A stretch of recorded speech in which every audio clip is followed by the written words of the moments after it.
Halwes is far and away the best pacer to come out of Tasmania. In fact, many still rank him as one of the best pacers produced in Australia. Although Halwes was a prolific winner and set many records during his illustrious career, people probably remember him most as the best pacer never to win an Inter-Dominion Grand Final. Halwes was trained throughout his career by Hagley horseman Aub Wesley, who raced the horse on a half-share basis with Charles Williams, who also lived at Hagley on the northwest coast of Tasmania, about 20 miles from Launceston. Christened James Aubrey Wesley when born at Latrobe, Tasmania in 1905, but always known as Aub, Wesley had previously trained good winners in Lou Raider, Dixie Raider and Tassie's Gamble. Like a lot of top-class horses, Halwes, or Toby as he was affectionately known, did not race as a 2 or 3-year-old. When did you realise he was going to be a champion? When I first broke him in as a 2-year-old. And that's why I kept him to a 4-year-old. Before you raced him? Halwes did not have his first start until November 1963. Backed in from 5-1 to 2-1 on, Halwes sat outside the leader and won by 30 yards. Winning 8 of his next 9 starts, Halwes then fronted up for the Tasmanian Pacing Championship in December. He won both his heats, but was unplaced in the final, won by Sydney pacer Stormy Bruce, who won the A.G. Hunter Cup in Melbourne at his next start. Wesley then brought Halwes over to Melbourne. Those people fortunate enough to see him win a graduation stakes at the showgrounds in January 1965 came away convinced they had seen a champion in the making. A number of big offers, including 2 of $100,000 from America, were made for Halwes, but Wesley and Williams resisted the temptation to sell. Instead, they decided to give Halwes a year's spell, but that turned out to be almost 18 months. Despite his long absence, Halwes came back bigger and better.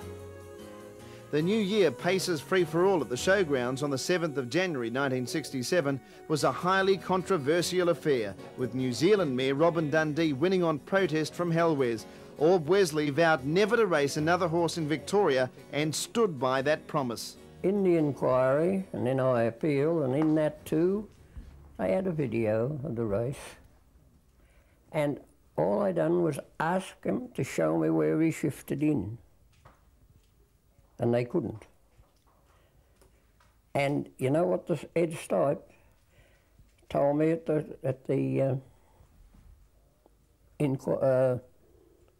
when I appealed against it?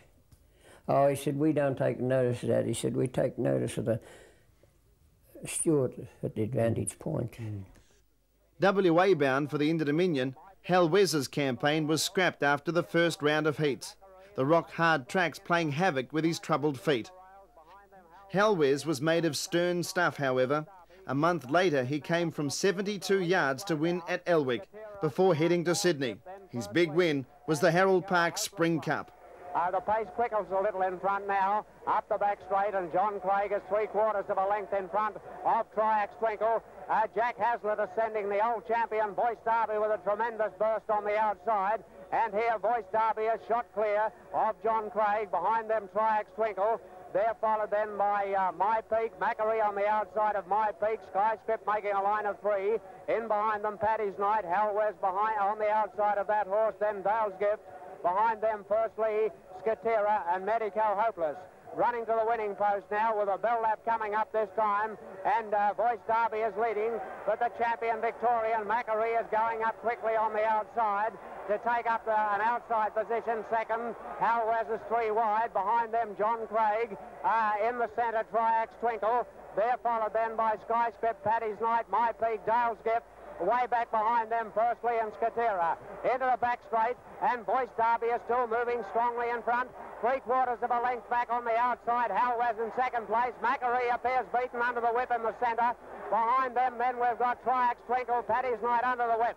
Voice Derby ahead in front of Halwes, who has now moved clear. Macquarie in between the two. They come to the straight.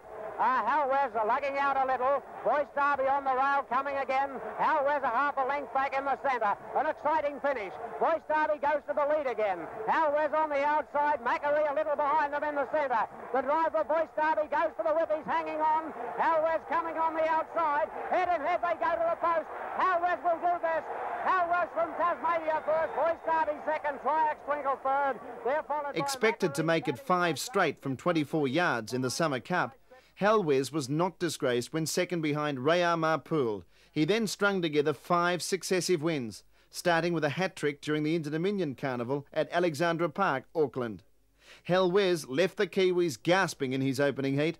Off 18 yards and well back early, Halwes raced clear halfway down the straight and had 4 lengths to spare over his rivals, rating a track record 2.5.4. There's Halwes turning on the steam on the outside of Cardinal King, is followed by Arcaridon. Further back in the field, Waitaki, Hannah and Fort Nelson. Down the back straight they go, and it's Full Sovereign, the leader there from Checkerboard. Halwes turns on the pace on the outside to go up into equal second, followed by Happy Ending. Back on the inside to Vista Abbey, Cardinal King getting into the picture also, followed by Loyal Knight and Morris Scott and Binshaw. They come round the showground bend for the last time. The Tasmanian representative Halwes into the lead by half a length from Checkerboard. They're out by a length and a half there from Happy Ending. Cardinal King, it comes next, is followed in by Vista Abbey. Full Sovereign's tried enough and goes back quickly, but the 2 leaders have drawn away. And it's Checkerboard there from Halwes, going well at the outside at the furlong pole. Further back to Happy Ending, followed then by Cardinal King. Can't do any better. On the outside here to Vista Abbey, back on the inside to Morris Scott. But the Tasmanian representative Halwes, he's moving away from the field by 3 or 4 lengths, I would say, from Checkerboard. Up on the outside to Cardinal King, finishing well. Happy Ending in fourth. Halwes posted another record when he clashed with top local pacers Holy Hell and Lordship in his second heat win from 12 yards. Martin Tannenbaum of Yonkers Raceway, New York, was in Auckland for that series. He tried desperately to buy Halwes for an American syndicate which included Dr. Thomas Siciliano, a member of the syndicate which raced Cardigan Bay in America. Charlie Williams was keen to sell his half share, but as far as Aub Wesley was concerned, there was not enough money in the world to buy Halwes. What was your wife's reaction to the offer? Don't sell him. We love him. And that's all there was to it. How did she contact you? Oh, she wired me or somehow, I forgot. I think I got a telegram. What did she say in the telegram? Bring him home, Dad, we love him. That was it. Is that what she said? Yes. Bring him home, Dad. Bring him home, Dad, we love him. Yes. You'd have been quite a mongrel then, Aub, if you'd have sold him for the $300,000 to America. Of course I would. I would have been not worth a spark of the fire. Unbeaten in 3 heats, Halwes was a long odds-on favourite for the grand final. 4 other Australian pacers, First Lee, Binshaw, Cardinal Bruce and Blue Pennant, also made it into the final. Every Australian present at that series, and the Kiwis for that matter, were convinced it was simply a matter of Halwes going round to get the money. It was not to be, however. Halwes was scratched less than an hour before the big race. The announcement of his withdrawal was made on course at 7:34, 56 minutes before the final. Officials were rushing in all directions. Chief Steward Len Butterfield was intent on seeing if Halwes should indeed start. An agitated Wesley, who had already discussed the matter with Newman, decided Halwes was too precious to risk. Why didn't you start him? Because he was lame. Poor bugger. And there's no way would I put a horse on the track if I considered that he had something wrong with him or he was lame. With Halwes standing dejectedly in his stall and Wesley weeping quietly in the corner, First Lee paced his way into the record books when he led throughout to beat Holy Hell and Blue Pennant by 2.5 lengths. Official veterinary advice was that Halwes would be fit and well again within 48 hours. Less than a fortnight later, Halwes blitzed his rivals in the Miracle Mile at Harold Park. And as they straighten around to the winning post, this is the bell lap. The leader is Great Adios, joined in front by Halwes, moving up on the outside. A little bumping of wheels perhaps there, and as they run down to the winning post now, Newman is after the record, and he's sending Halwes fast down here. down past it. He's beaten that light, it would appear. And as they run round the bottom corner here now, Halwes is the leader. Great Adios running second. He's a length and a half back. Now firstly coming fast on the outside of Cardinal Bruce, then Paddy's Night, and Macquarie is last in the race. Up the back straight, Halwes going strongly in front, tooled up with a whip, clear of Great Adios, firstly responding on the outside. Cardinal Bruce going along the rails, then Paddy's Night and Macquarie. On the top turn, Halwes kept going in front, out about 3 lengths in front of firstly Great Adios, dropping out of it. A bad fall there. Cardinal Bruce came down. Paddy's Night toppled over in the dry. They look okay. The horse fell on stocks.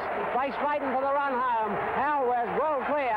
Firstly in second place, and Great Adios, and the others are all out of the race. Halwes runs home an easy winner. He's beaten the light. It's just ahead of the light. It's close to a record. Firstly, second, third was Great Adios. The Tasmanian champ went it alone to record 158.6, a track and Australian record. In his epic performance, Halwes ran the fastest time by a pacer in Australia.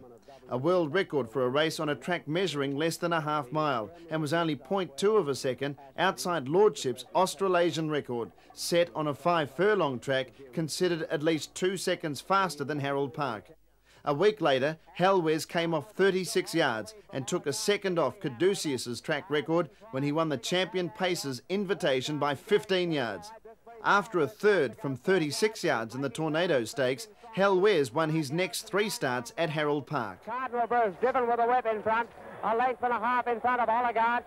Triax Twinkle. Halwes is out very wide on the track. Cardinal Bruce, Oligarch moving up to challenge and take the lead. Cardinal Bruce hard driven on the rails. Oligarch on the outside. Halwes a long way back. I don't think he'll get there. Cardinal Bruce hard driven. Out in the centre of the track, Oligarch has the lead. Colin Watts has gone for the whip. Halwes coming down the outside now. Oligarch hanging on. Halwes trying to bridge the gap. Head and head they go to the line. Halwes will do it. Halwes first, Oligarch second, Cardinal Bruce third. The great horse sported silks for the last time when 6th from 48 yards to Viking Water at Harold Park on the 24th of January 1969.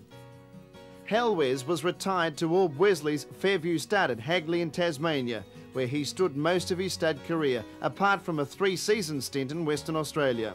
He sired 123 individual winners from 11 crops, while one of his non-winning broodmares produced a 1986 Tasmanian Pacing Championship winner, Star of Broadway. In the light of champions like Paleface Adios, Pure Steel and Koala King, who maintained their brilliance for many seasons, Halwes had only a comparatively short time on the racetrack after missing his 2-, 3- and 6-year-old seasons. Orb Wesley's great affection for Halwes was clearly demonstrated when he arranged for the insertion of a special clause in his will, directing that Halwes be put down should Wesley die first. The terms of that special clause were never executed, however.